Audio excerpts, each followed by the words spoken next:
Coming at you here on a Thursday, everybody. Thanks for checking in our latest TDR Trade to Black podcast presented by Flowhub. I'm your host, Shad Dales. Adam Stettner coming on in just a moment for our weekly Thursday feature. Going to continue this conversation about cash flow as well. Repurchase program announced by Curaleaf, which is huge. That was announced earlier this morning, so we'll talk about that right off the hop. As well, the White House is actually right now drafting, according to CBS News, is drafting an executive order that would direct federal agencies to expand U.S. research into Ibogaine. So we saw some psychedelic stocks, move here today based off that announcement, which happened around midday. A little bit of a pullback, but then they rallied again towards the end of the day. So we'll look at some of the stocks in the space that did move pertaining to the psychedelic industry. I always say don't sleep on the psychedelic space. There's some big things that could be happening later this year and going into early parts of 2027. So with that, let's welcome an AV on a Thursday. Good to see you, my friend. And some interesting news regarding that executive order from President Trump's. The administration does not plan to reschedule Ibogaine. It will remain a Schedule 1 substance group with drugs that have no currently accepted medical use and a high potential for abuse, according to CBS News. But President Trump is expected to sign the order as soon as this week, according to CBS sources familiar with the discussion. So that helped, a couple of players, Compass, Atai. What's MindMed called now? I should know this. Deferium? Starts with an H. Two starts with an H or a D. I'm not sure. I still call them MindMed. I still call Hard Rock Stadium Joe Robbie Stadium in Miami. So I usually stick to the original names whenever I come across an entity. Tyler, it's good. It's just another step in the right direction. I don't know why psychedelic stocks are moving on it. They're mostly going through FDA trials, like real medicinal trials within the government agencies. Compass. Well, I think this move is intended to open the door for federal funding for research on its effect. That's the Halt Fentanyl Act did that. The Halt Fentanyl Act, if you remember when we had Shane Pennington on, that actually created the entryway for public-private partnerships between private enterprise and the government with Schedule 1 narcotics, which most of these psychedelics in their purest form are Schedule 1 narcotics. The Halt Fentanyl Act did that, which kind of laid the groundwork for those potential public-private partnerships, which then dovetailed into more of like what RFK wanted to do with HHS. Good point. Within the psychedelic space. DOJ thinks executive orders refer to McDonald's DoorDash, right? I don't know what that means. I don't know what that means. Tyler Rose, good to see you. Afternoon, fellas, and good to hear from you. We'll talk about Curaleaf's repurchase program at first. Sorry? That's what it's called. Definium. That's what mine is called. Yeah. Thank you, Robert.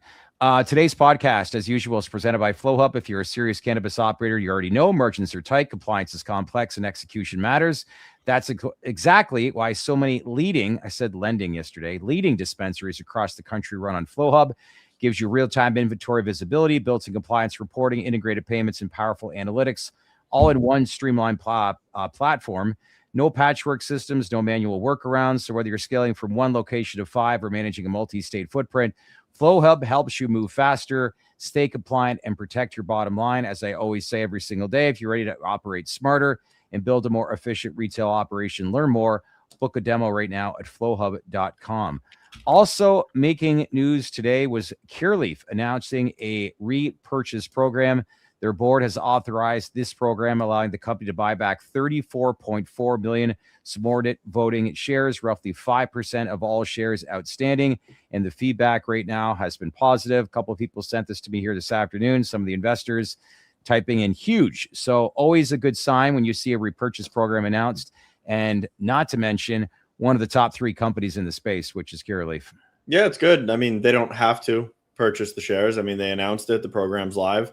I'm confident that Boris will buy shares, or not Boris, but the company will buy back shares via this program. And it's good to see. Ben's been doing it for some time now. Yep. Boris is now going to be doing it. I don't think we've seen Kim or Trulieve start any sort of buyback program in terms of buying back their shares and reducing the denominator. But it's great. We saw Tilray dilute yesterday, and Curaleaf launched a buyback today. Yep. Very different moves in the eyes of shareholders. Buyback window, it runs from next week, beginning of all days, April 20th, 2026 through April 19th, 2027, giving the full company full year of flexibility to repurchase shares when the market conditions make sense, meaning smart money. And I think it also does need to be called out, which I talked about in the newsletter this morning. Like yesterday was a huge news day for Canadian LPs. Yeah, it was. Making acquisitions across the pond in Europe. Aurora bought a genetics company. Tilray entered that acquisition in the UK. And then you had Organigram closing the Sanity Group acquisition. Those are 3 big acquisitions across the pond from Canadian LPs. And I'd be probably interested to see what goes on moving forward, because it seems like it's just getting the velocity is picking up. It's not slowing down or stagnating. Business deals taking place in Berlin this week, probably at ICBC. But all in all, it's a good thing. I actually don't know any MSO CEOs that are over there right now. I'm sure there are. Boris is probably there. But I mean, they've got that international footprint. Well, there's a lot of Canadian LP CEOs, I would think, that are over there this week. Definitely. I saw Kyle and Graham are there from Glasshouse, actually. Are they? At ICBC. Saw that this morning. Really? Yeah. Wonder what the angle is there. Anyway, something to think about, but they're there. That's all that matters. Also, getting back to Curaleaf, the program represents an estimated US $83 million in potential repurchases based on recent TSX pricing, $83 million. So good to see. And that's definitely some confidence that management is putting into the stock. And I think we're hopefully in a lot better situation and conditions 12 months from now. But I mean, Boris has told us his opinion on the stock, how he feels that it's undervalued. He understands the valuation of their European business that he was saying is significant, can be significantly valued. Outside of the the American business. So this doesn't surprise me that they're willing to put the money where their mouth is and start to buy back stock, especially that they got the refi done and their cards and their house in order in terms of the balance sheet. Axo writes, Tilray is my biggest underperformer, down 45%. I think a lot of people are feeling that. Meanwhile, A. Jarrell writes, Tilray will still fly. So, yeah, not a lot of happy people with Tilray. So I tend to agree with them. I mean, I think Tilray is a trade on a headline. I don't like Tilray's core business, and I've been vocal about that it's not a company that I believe in, like, moving forward. Like, that doesn't mean that it's not going to probably lead the pack in terms of liquidity and upwards momentum on some sort of headline, or if the industry catches wind, like, it's going to move. Always moves. I had the conversation yesterday, and just to give people an update, we'll keep you updated, but I had a conversation with the Canopy Growth team. So we're just finalizing a few things there, but all in all, looks like Luke will be on quarterly with us for the year of 2026 and 7. So keep you all posted. I don't know when their next earnings date is scheduled. I assume it's next month at some point. We got word James Yamanaka, CEO of Organigram. Mark this in your calendar. He'll be on next month, May 12th, the day of their latest earnings. So keep that in your calendar. Okay, Adam Stettner is going to come on in just a moment, but a quick word from our friends over at Free Pouch and FundCanna.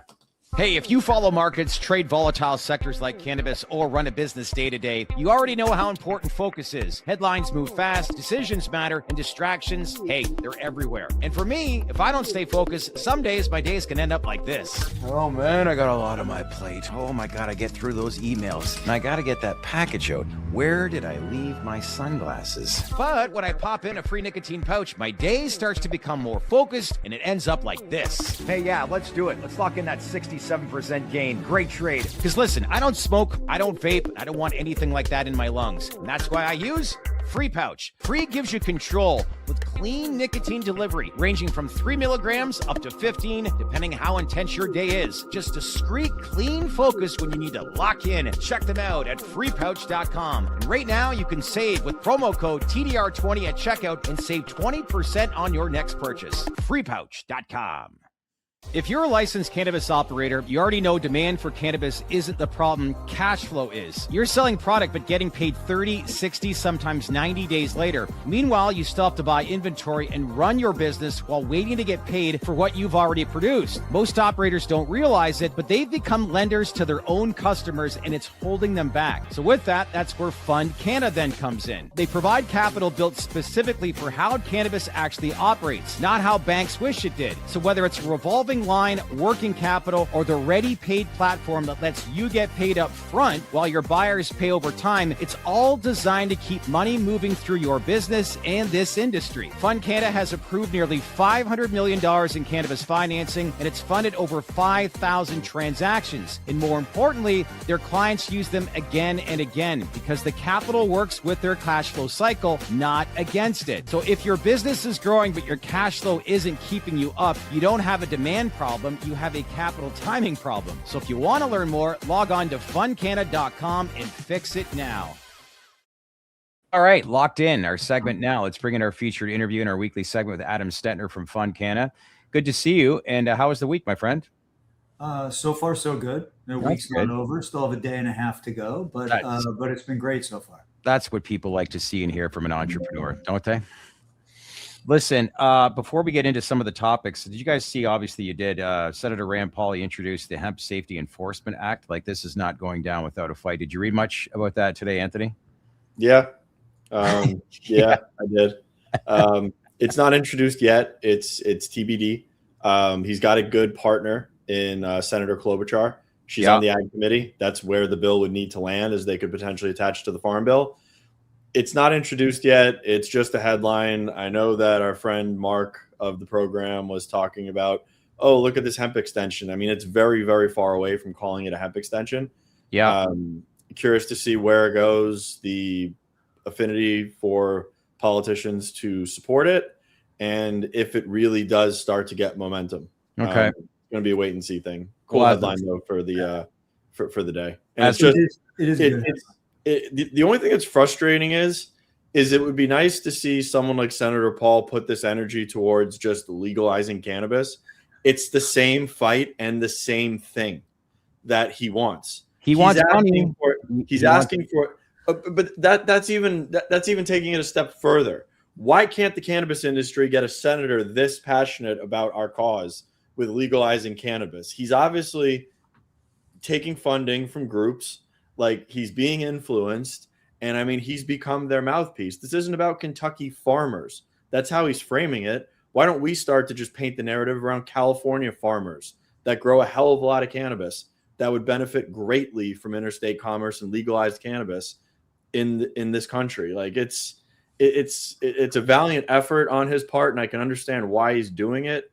But at the same time, like, that time and effort should be put towards legalizing THC as a whole, not perpetuating what the Farm Bill started in 2018. Well, I'm speaking to his communications director right now, and as of 3:44 Eastern time, Senator Rand Paul tweeted out introducing the Hemp Safety Enforcement Act. So I've now asked if we can get him on next week. So stay tuned, everyone. We'll let you know if we can get Senator Rand Paul back on again. And that'd be great, though. And the language is not available yet, but he did. What I like about him is, and I mean this as a compliment, but he's very dramatic in the language he uses. Yes. So he said that this hemp ban is a disaster, is what he said. I'll read this tweet. Congress's last-minute revival of hemp prohibition included last year's Continuing Appropriations Act would ban most hemp products and wipe out the multi-billion-dollar industry while depriving individuals of products they depend upon to improve sleep, relieve anxiety, and alleviate pain. My bill would protect thousands of jobs,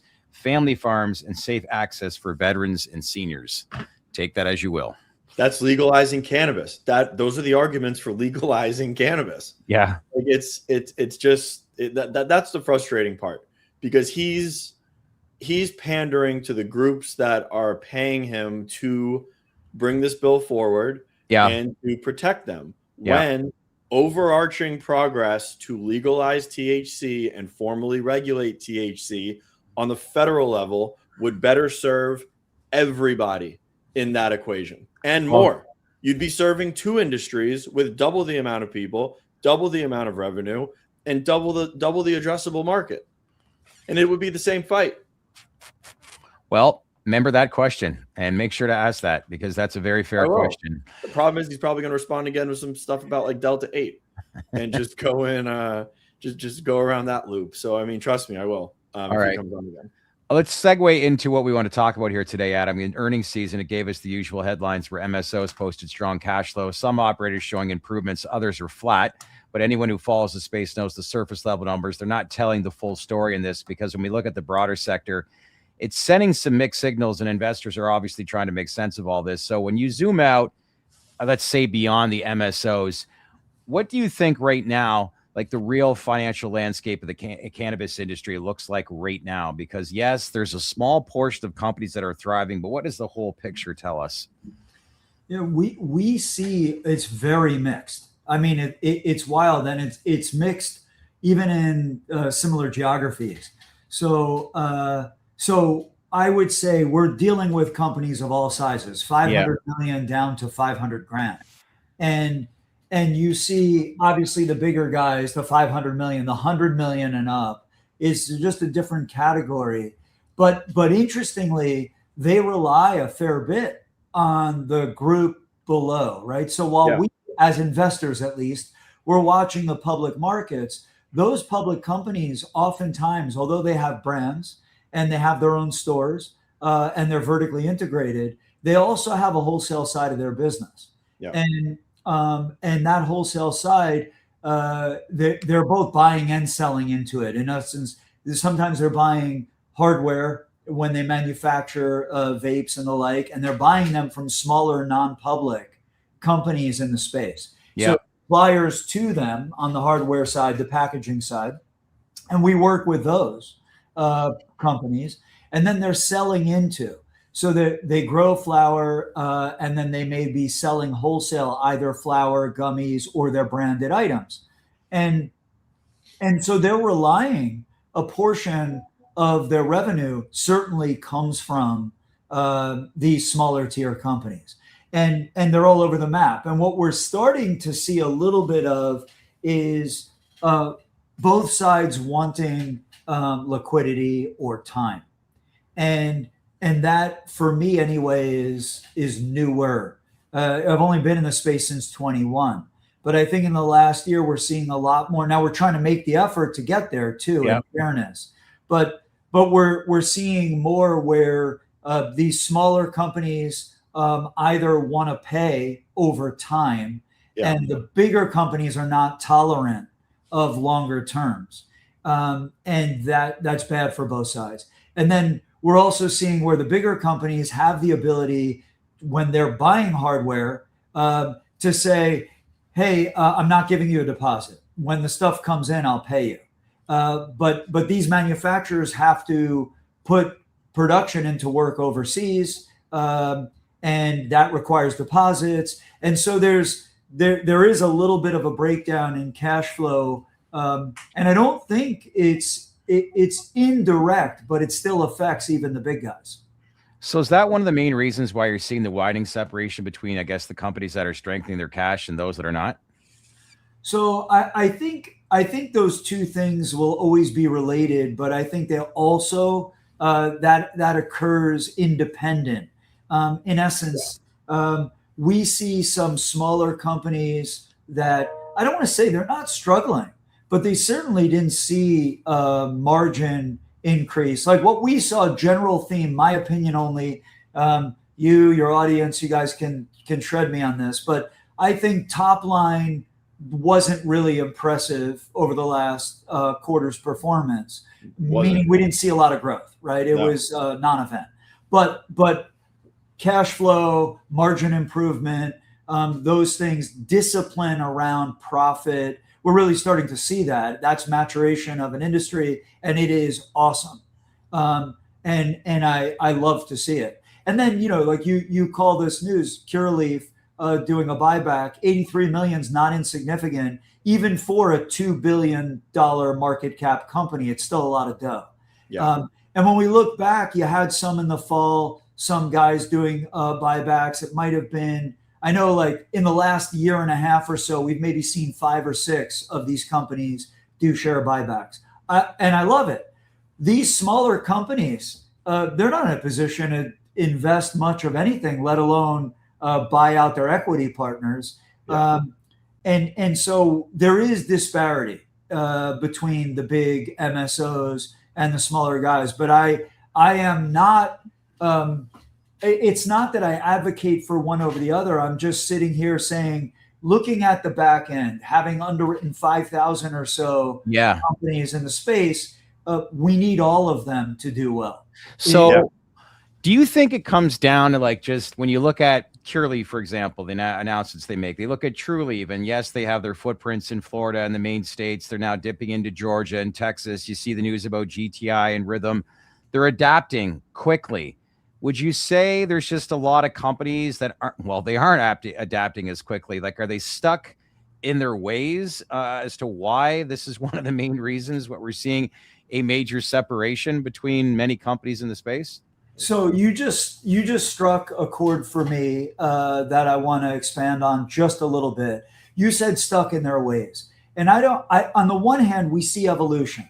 Like, even if you look at this Glasshouse Vireo mashup, right, from early in the week, I think it was Monday, maybe. Yeah. I think it's creative, it's cool, and it's exciting, and forget individual opinions about stuff. But if you just look at how people are stepping back and looking at things, and then Anthony, last week, you and I talked in just a matter of days, there was a ton of news showing innovation and people stepping outside. But there's bandwidth there, there's capacity, there's monetary flexibility for these big guys to do that stuff. The little guys don't have that. Now, having said that, what you said that I want to dig in on, Shad, was is there basically resistance to change? And what I say, and I mean it when I say it.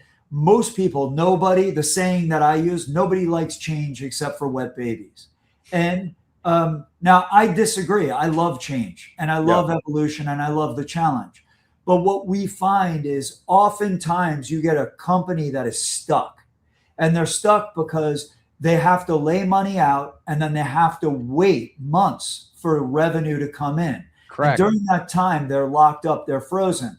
Well, we try to present a liquidity solution, and they resist it.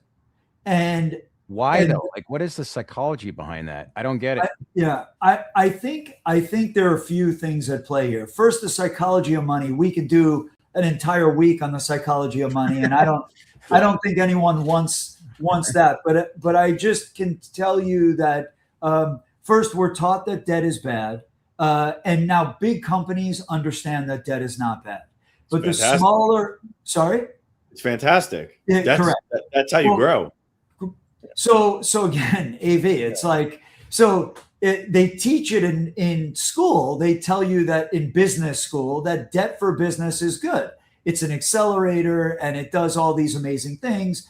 And having leverage is the way you grow. And monster companies with tons of cash on their balance sheet still borrow.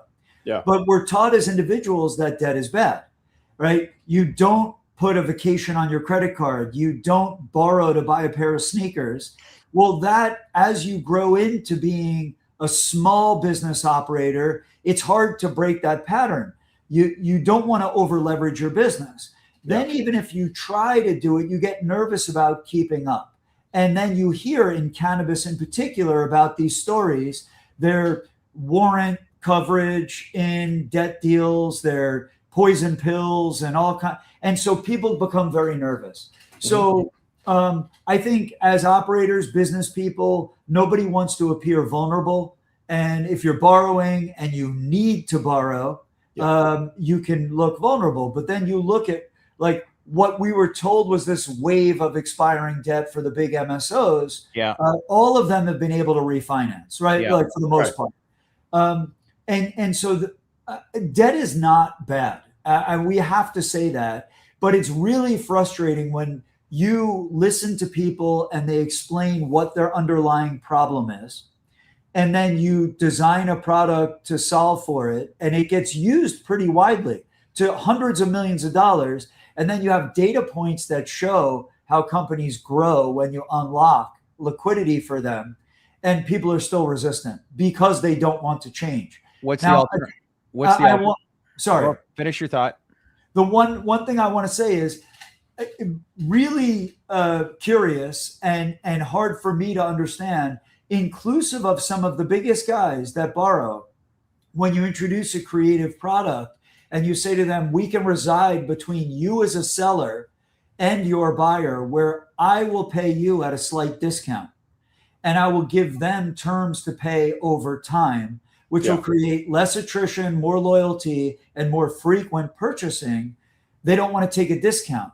Yet 12% of this industry isn't paying their bills. So if I offer a discount arbitrary of 4%, but your breakage is 12%, how can you tell me that 4% is expensive? Right. Nobody wants to be the person to take the chance and take a discount on an invoice. They'd rather carry an invoice on their books.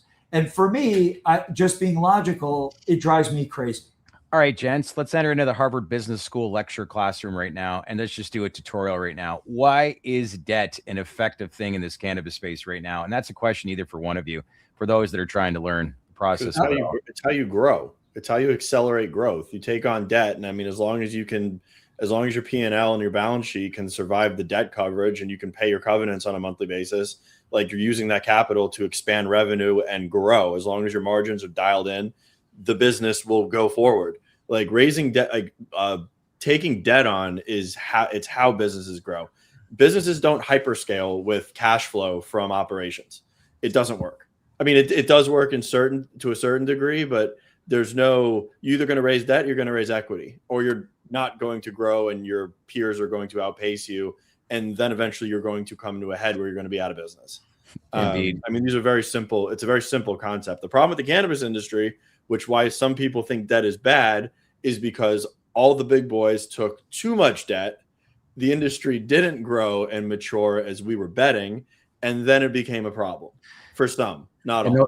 And those days are over. You want to add to that, Adam? Well, so first, I'll add something, but I would say I think Anthony did an incredible job of explaining why debt is good, not just for cannabis, but in general, but certainly for cannabis.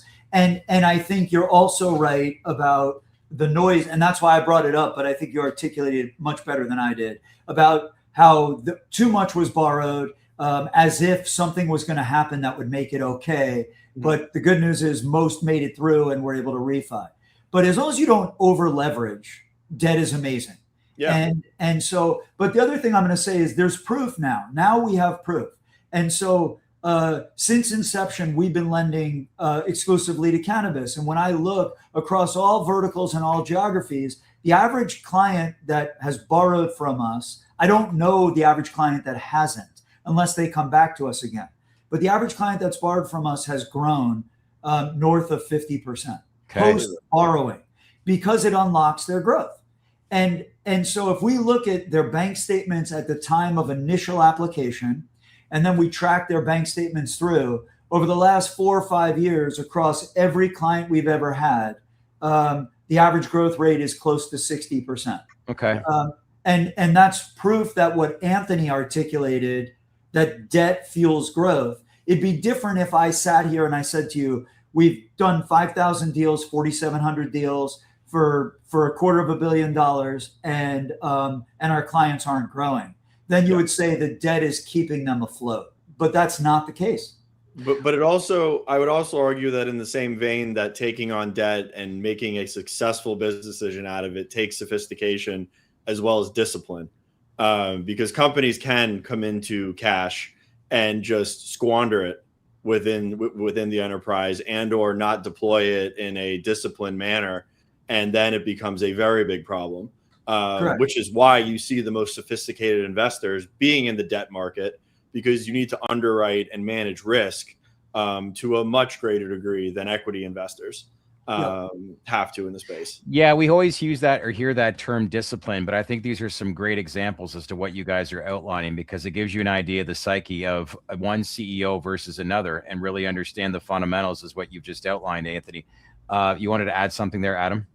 Well, I only want to say that, and I'm sure that the comments are going wild with this too. I don't have them up because I have a tendency to watch them, but the management team matters, and even if it's a small company, the operator that's bringing that money in, where is it being applied? Mm-hmm. If it's being applied to smooth out cash flow, that's great. If it's being applied to buy inventory and your margin is greater than your cost of capital, amazing. If you're taking that money and using it for other things that don't derive revenue, even if it's over time, that's a bad use of capital. And you still have to pay it back. And now you may be over leveraged because you didn't create opportunity for yourself. Do you still see a lot of management really matter? Do you still see a lot of that?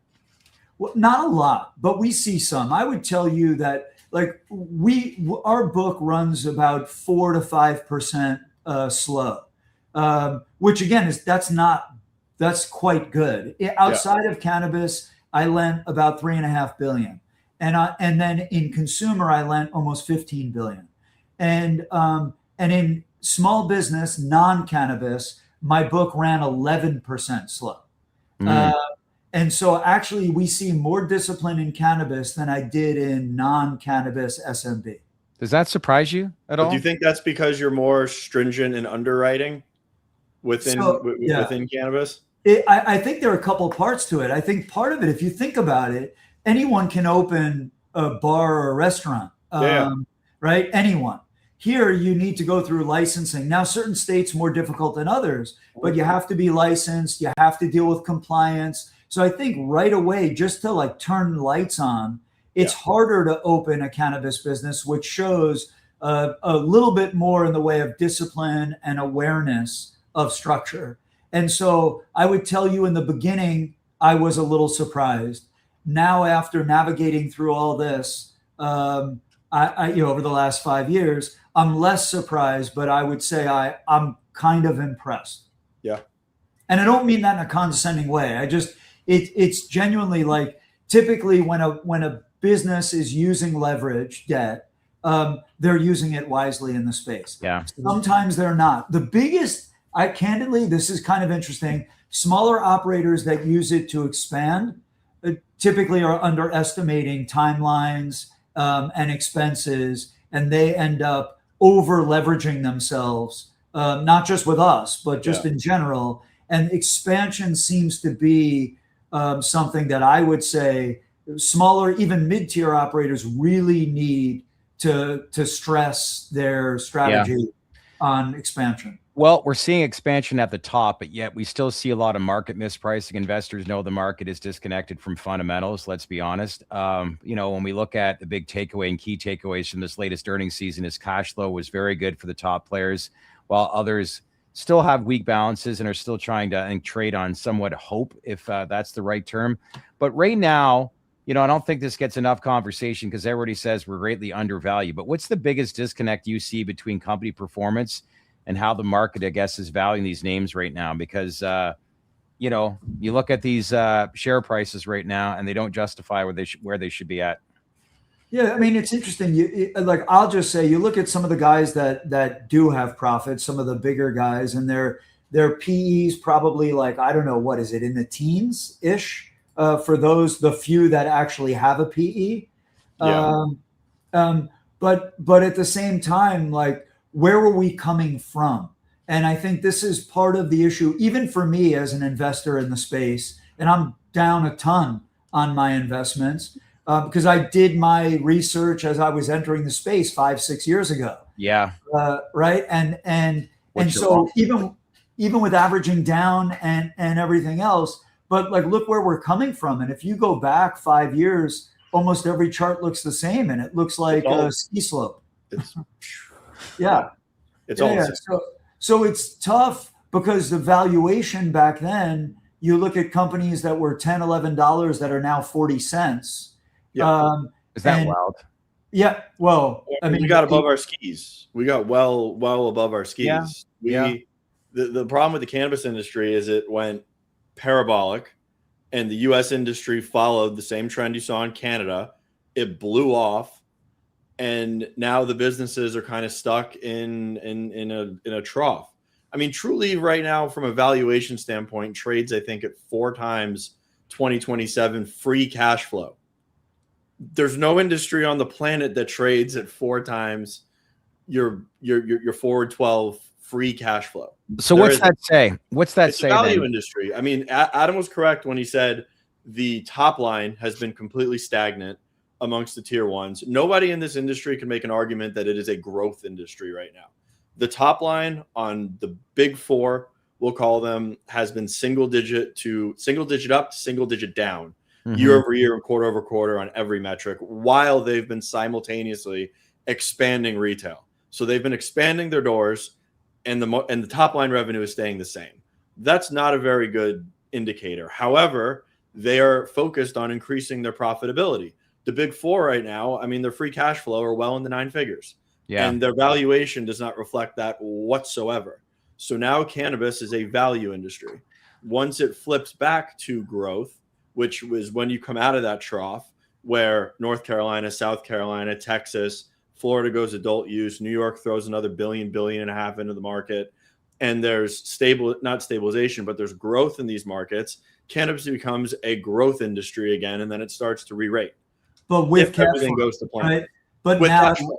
now with cash flow. And I think that's when we will see so to answer your question, Chad, again, I agree with Anthony, and I would love to disagree for the sport of the debate, but I don't. So I think we were over our skis. We had top line growth, but we had bad margins. Healthy and mature industry gets their house in order on the margin side and the profit side, and then they turn their attention back to growth. And I think, like, that's textbook what we saw last quarter. Yeah. So I think we're in a better place now, although the stock prices don't. Yeah. And you see it with some of the buybacks. They're buying back because they like where they are. Like the businesses on the top four right now look great. They are focused on profitability. They're expanding profitability. They're producing free cash flow, and they're about to get out from under the thumb of 280E and potentially go into another growth cycle when Boris has Europe sitting there as a growth engine on his P&L that could grow faster than the US. Yeah. They're doing the right things right now at the perfect time when valuations there's no point in even looking at them. If you believe in GTI, Trulieve, Verano, and I'll say Curaleaf, and you think that they're going to survive 5 years from now and Schedule 3 actually happens, you just keep buying stock and it's eventually going to go up. So because it's not going to stay where it is now. Let's talk about how this could play out like in this calendar year, because everyone says, 5 years, you got to wait a little bit longer. But on paper, it seems pretty clear. This industry should get re-rated if you get rescheduling announced and 280E goes away. Yes or no? I mean, how could it not? Just right. free cash flow alone.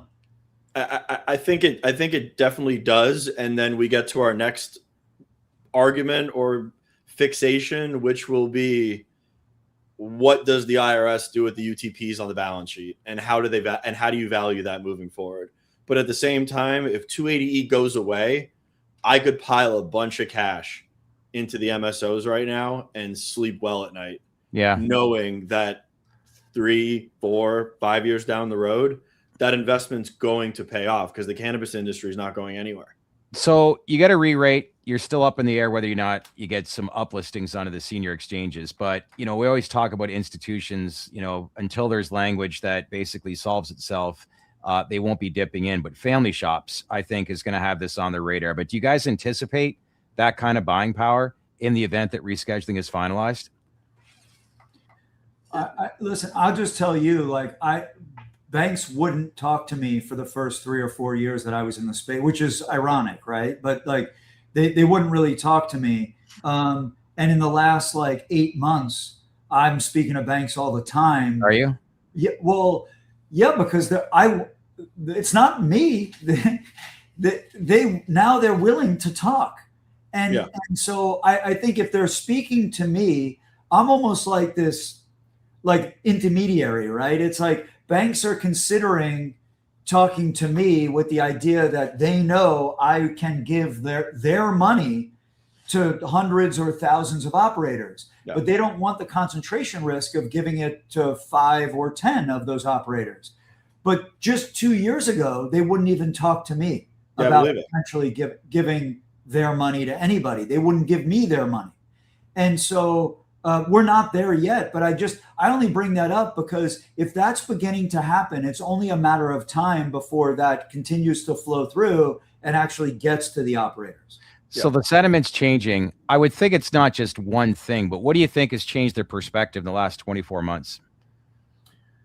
I mean, Go ahead, say it, Anthony, and then it's rescheduling. Yeah, again, I'm waiting for the thing we can disagree on. It's frustrating. Yeah. But at the same time, Shad, your initial question, family offices, funds that are under $100 million that don't have to be registered with FINRA, like there's a lot of money out there that looks for value industries that are just abused. Cannabis might as well be on Epstein Island, being completely honest, as an industry. Like it's been abused, it's been beaten down, like it's still there. There's a lot of money that could come looking for value in the cannabis industry, and it's going to be way before you need BlackRock or Citadel or Jane Street buying any of these stocks. That's not going to be the inflection point. They'll be late to the party. David Burke writes, the government ain't going to refund 280E retroactive. Do you guys agree with that? I don't know how that's going to work. I wouldn't bet on it either way. I don't think the government is going to issue refunds on what was paid, but shouldn't be any refunds because the companies weren't really paying taxes. The only one to get a huge refund is GTI. Right. Yeah, I think, look, if anything, I think the year in which the rescheduling occurs, they might grant some clemency on the calendar year because it would be very complicated for the IRS and the companies and their accountants to figure out how to pay tax for some of the year, but not the balance of the year. Yeah. And then the other, and I made the mistake of turning the comments on, and I'm sorry about that, but I just want to say, someone did say the MSOs won't need FundCanna once 280 hits, and there it is. And by the way, I hope you're right. I'm okay with that. Like I have always said, FundCanna, the idea is you get in now when the system is locked up in a liquid, and you learn the industry and the supply chain, and you build the relationships. But ultimately, banks come in, and I did the same thing in small business. I funded the underbanked, not the debanked. And this industry is going to have the big guys that are bankable. But in SMB, 80% of the industry, still restaurants, dry cleaners, retailers, they're not fully banked. They have deposit accounts and they get declined by their banks. And so I think this industry, the fabric of this industry, the MSOs drive the top line numbers, and we're all invested in them. But I hope they don't need FundCanna. But couldn't you also argue that 280E going away and the industry expanding would greatly expand your business despite financial institutions coming in? Because if I'm a bank or a credit union and I want to start lending to cannabis businesses, you better know what you're getting. I'd rather give you my money to then underwrite and deploy, to which I'm still going to clip a coupon on, versus building out a desk, taking the risk, having to fundamentally understand the industry and just forego the years of data that you already have, and alleviate a lot of the friction and risk. All of that, we're counting on elements of that. But at the same time, what I'd say is, for those that still aren't bankable, 280E makes their balance sheets that much better. It makes their ability to service debt that much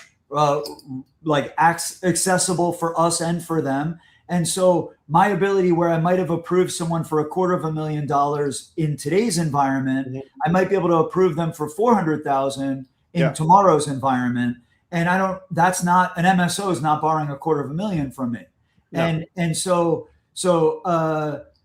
in that regard, I think there's room for FundCanna certainly to continue to grow on the other side of all of this. But might it be that an MSO that we've worked with for either inventory or to bridge a quarter or as bridge financing for larger, they may not have to use us?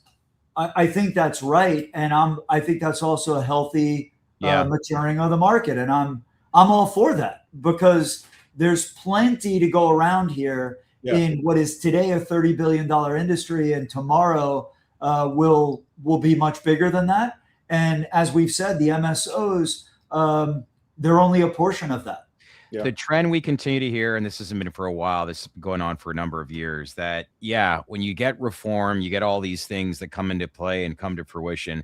Lending, underwriting, is that the players in the space will go away and exit stage left, which is so far from the truth. If anything, they're only going to get busier because, like you said, these banks, they're spread thin. And especially when you're in a corporate environment, they have so much on their plate. And I think this is going to be opportunities for you guys to excel even more. And that's some of the sentiment we've heard from a number of companies in the space, which is a good thing. But if you're going to do something and do it well, you better make sure you know what you're doing. And that's just the reality, especially in cannabis, because it's very complicated. And I'll just add one more thing. The banks that are banking the space now, there are about 1,000 of them. And we're working with over 80 of those 1,000 now, where they'll bank cannabis, but they won't lend to cannabis. Yeah. Some of them say they'll lend to cannabis, but it's only with real estate. And then some really do lend, but they're only lending to the absolute best. Yeah. Right? Phenomenal credit, good profitability, lots of equity on the balance sheet. And we want to lend to everybody else. And so I think there's plenty of room, but I want to make it clear that I'm rooting for this, and I'm rooting for banks to get into lending, because I know they've never, consumer or commercial, banks have never, they're great at what they do, but they're not great at servicing all of their depositors. Yeah. And so as the market grows, so does the opportunity, and so do the relationships that we have with some of these institutions. Yep. Good feedback here today. Did I hear earlier that you said you got in the industry in 21? Is that correct? Mid 21, but we funded our first asset January 22. Okay. So you've scaled tremendously, because you've been involved in a little over 5 years. But what got you? I might have asked you this before, but remind me again. What got you into the cannabis space? The very short version is I had started a lending company into traditional business. And I had 250 employees in 2 offices, and COVID hit, and we were all forced to work from home. And I had at the time 5,000 clients that owed money active on my book. We had funded 100,000 clients, but 5,000 of them were active on my book. And I'm sitting at home on my couch in sweatpants because I'm not allowed to leave. And the story came on CNN that cannabis was deemed essential. And they showed a dispensary open. And I said, excuse my language, but I did say to the TV, holy shit, what the F is this? Yeah. How is it that it's illegal in the eyes of the Fed, but they're allowed to be open? And if I go to the beach, I get put in handcuffs. So I started researching, and one thing led to another. And I realized that they're grossly underbanked. The financial product that is available for cannabis doesn't really meet the operators where they need it to be. So I spent a year studying supply chain for cannabis, visiting. I was on a plane in a mask and gloves, not because I wanted to be, but because that's the way I had to fly. Visiting cultivators and everything else, learning about how do you finance this? How does it work? One thing led to another, and I gave my board notice, and I started FundCanna. Well, when I hear you talk, there are a lot of people out there with a lot of great ideas, but do they act on those ideas? And I think it goes back to what we originally said here today. A lot of the top MSOs, led by their leaders, are evolving in real time and real fast, and you have to in this space. And I guess the message out there for companies that are going through some frustrations, change is a good thing in this space, and it's needed, because what's the alternative in a lot of this right now? But good for you. And what a moment that was when they deemed cannabis as essential back when COVID was taking place. But that was a big moment. That's medicine, but you can't hang out on the beach. You'd be basically arrested. But not if you were in Florida. Yeah. Well, I was in California, and and trust me, I mean, our governor was able to go out to dinner, but I wasn't. I was only allowed to eat. It's one of the main things. Like, it's a very love-hate relationship with Ron DeSantis. He kept this state open, and moving during COVID, and despite not open for cannabis. Yeah, despite his absolute crusade and just crooked nature towards cannabis, like the way that he dealt with COVID is his saving grace. Yeah, to be completely honest. Agreed. I think we all fell in love with him watching the way he handled COVID. Yeah. Meanwhile, I got a former prime minister that's now jumping around, going to concerts, drinking plastic cups when he was against plastic as prime minister with his girlfriend Katy Perry at Coachella. It's amazing what a young famous girlfriend will do for you. Yeah, he's retired, enjoying life. Look at him. Yeah, I used to judge when I was younger. Now I'm getting older. Hey, maybe not such a bad idea, but I won't go there. Maybe I just did. But anyway, listen, long story short, good checking in with you. And we'll see you next week. Okay, Adam? Thank you. Thanks, guys. All right. Thanks, Thank you, Adam. sir. Always good having him on each and every week. Yeah, but I thought that was got a real good idea as to, like, we're disciplined, and okay, what does discipline really mean? And giving some examples as to some of the stories that he sees on the front line. And if you've got an opportunity or a solution to improve your cash flow and it's right there, but yet you're still hesitant, then you got to ask her to ask. Oh, yeah. And I mean, there's companies that take on debt and they just squander it and just throw parties and do just irresponsible things with it. And that's when debt is very bad. That's why the underwriting process and betting on the jockey and thoroughly understanding who you're giving money to is a very, very important thing in the debt markets. Yeah, that's for sure. All right, before we log off, I think we got a good friend in the background that wants to hop on here because he doesn't usually, but let's bring him up. Guap, you ready, buddy? What's going on, my friend? Nothing funny to present today, but I'd love to go off on this Virginia situation. Okay. What was go off if you want, my friend. All right. If anyone in the audience is trying to understand what the actual F is going on in Virginia, you and me both, bud, relax and take notes while I take tokes of the marijuana smokes. All right. This is a civics lesson I did not sign up for in the cannabis space, but I've dug into the Constitution of Virginia, and with the help of people on Twitter, I think I've come to some conclusions. I just want to note I'm not a lawyer, lobbyist, armchair legislator, cannabis business owner. I'm just a guy who owns some cannabis stocks, who wants to start a Virginia micro business. So I'm following this with interest. That's my caveat. All right. Anyone hiding behind the legalese like specific and severable amendments, I'm waving to Normal, who commented on our 300,000 follower account, commented on our video saying that the amendments from Abigail Spanberger were specific and severable, which means that that the General Assembly could look at them individually and vote on them individually, when we were categorizing it as a sort of all or nothing package. So what you have to realize is that this was presented by Spanberger as not as line item amendments that you could vote on individually. Instead, it was an SNA, which Correct. is an amendment in the nature of a substitute. Yeah. To use plain English, that's a rewrite that must be voted on in a take it or leave it package.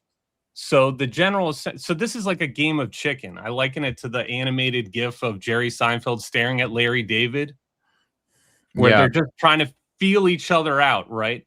I'm not sure if this was done to save time, because it felt very last minute, 11th hour, like here's the rewrite. It was literally last minute. Or if it was strategic in some way. I'm not saying that the amendments are good or bad. Like, it depends who you ask. If you're a small operator, if you're an MSO, if you're a hemp guy, they're all going to give you different answers of whether or not these launch date delay or the license number going down is good, bad, right? Perhaps there are other forces in play, but I'm not going to even speculate on that. What I am saying is that the General Assembly will most likely need to vote or accept all the amendments as a package or reject it. If you reject it, it sends the original bill, so the 1/1 launch date, the 350 licenses, the original tax rate, all that, back to the governor, where she can either accept or reject it. I dug into it further, thinking if that plays out, as I suspect it might, can she then do what she should have done, which is propose several, unique amendments? The answer is no. You get one shot at this, back and forth. And so this really becomes a binary, like I said, staring match. So the original bill, rejecting it, sends it back to the original bill, back to the governor, which she can accept or veto it, which would be the sort of nightmare scenario, the most cannabis sector option, right? They could reject it on the grounds that this rewrite essentially was not specific and severable. So they could say it's not that they don't like the amendments. They could just say, we don't like the fact that you presented it to us in this way. Because in 1994, they actually put it in the Constitution that it must be this way. So they could just reject it on constitutional grounds, right? And then, because the authors spent a lot of time writing this, building consensus, talking to various stakeholders, and getting it passed, right? It's not good. It's not good where it is right now. Right. So I'm just here saying that, I love Caniglio. I love everyone we have on the show, and I'm a part of the show. But the idea that everything's all good in Virginia and they're going to work it out. No. I said it yesterday. The insiders that I was talking to who've deployed a lot of money in that market rose the odds of it getting vetoed from 10 to, let's say, 40%. Yeah. That sounds about right. Yeah. Yeah. And so, which is not good. It's not. It's a shame because she ran on this. And there was a lot of time. Well, I know. A lot of politicians say things and then don't deliver. But I don't want to get political here, but we have seen the Democrats now have a very nice track record on running on cannabis promises and then delivering nothing. I'm going to give her the benefit of the doubt. Yes. I don't want to be that guy thinking that that's what she's doing here. But at this point, it almost doesn't matter, right? Yeah. And so, it's just you get one shot, though, is what you're saying. And I'm sure the changes that they're making right now, they're thinking this through because of that very reason. Right? Well, no, there's no changes. From Guap's interpretation, it cannot be changed. I think the politicians have to accept the amendments that Governor Spanberger sent to them. So if they say we do not accept those, their original bill, they cannot amend the bill. The original bill goes back to Governor Spanberger, and Governor Spanberger either can accept or veto. So they either have to accept what she's basically presented, correct, or deny it and send her back their original bill. That's right. It's not looking good. I don't love it. No. I think Spanberger does, again, based on her comments, based on what she ran on, based on the fact that the will of the people, the will of the General Assembly, it's all there. And so I think she recognizes that this regulated market is sort of the way to go. And so for this to all sort of screech to a halt and get vetoed based on number of licenses, which again sort of like benefits a larger or smaller operator depending on how you look at it, or trying to increase taxes, which I don't think anyone really wants except maybe the government. And then the launch date, right? Like depends on you ask. If I get a micro business license late in 26, how am I buying a farm, putting plants in the ground, growing them, harvesting them? I think the launch and the whole idea and getting them on the shelf and packaged by 1/1, it's impossible, right? 7/1, maybe. The launch date's the most palatable change in the amendments. I think it's the fact that she's dropping it from 350 to 200 on the licenses, which does make it a very small pond for everybody to operate in versus what it could be, which I think is the problem on the legislator side, which that's not palatable to them. And then upping, I think it's the excise tax from 6 to 8%. Correct. On the adult use product, which I mean that's negligible. It is what it is. If she doesn't raise it here initially, it's damn sure she's going to figure out a way to raise it on a go forward basis at some point in time in the future. So might as well just bite the bullet out the gate and get it done. So again, I'm not a lawyer. I'm just going off of sort of the best information that I can figure out. There is a chance that these aren't interpreted. I know we're getting really into the weeds here as I think it's likely that this will be interpreted as basically one big rewrite that they can't line item and amend out and vote on. But there is still a chance that could happen. Sort of like what should have happened happens. But again, it's really hard to tell in cannabis what's going to happen and should happen. Nothing comes easy in this space. Oh, correct. This is killing me. One shot, my friends. Yep. One shot. for that. Orange gets producer of the year. Wow. We're gonna now get sued for copyright infringement, but Probably we won't be able to monetize this live stream because of that reason. I think that might be some license-free knockoff there. So on that note, let's wrap up today's live stream. Appreciate everybody. You get one shot at life. Go get it. AB, go up. Good to see you. Good week, and we will see you all back here on Monday. In the meantime, keep fighting the good fight. Nothing comes eating cannabis, but we will reign supreme, baby. See you next week. Thanks for checking in, ladies. TR, Trade to Black. Good work, Arn. One shot. Hey, everyone. Thanks again for watching here today. Listen, if you're getting value from us here at TDR, make sure to check us out at TDR Plus. It's our exclusive membership community. Why? Well, you'll see CEO interviews that go beyond business, showing a personal side that you won't find anywhere else, including the biggest names in the industry. Plus, you'll get insights from analysts and day traders on where the industry's headed, both short-term and long-term, and a direct chat group with our team. It's only $7 a month, just 25 cents a day, and it helps support everything we do here at TDR. If you want to join, just click the join button below and become a TDR Plus member today. And once again, a big thank you for being part of our community. So that's it for today. And again, thanks for watching, and I'll see you next time.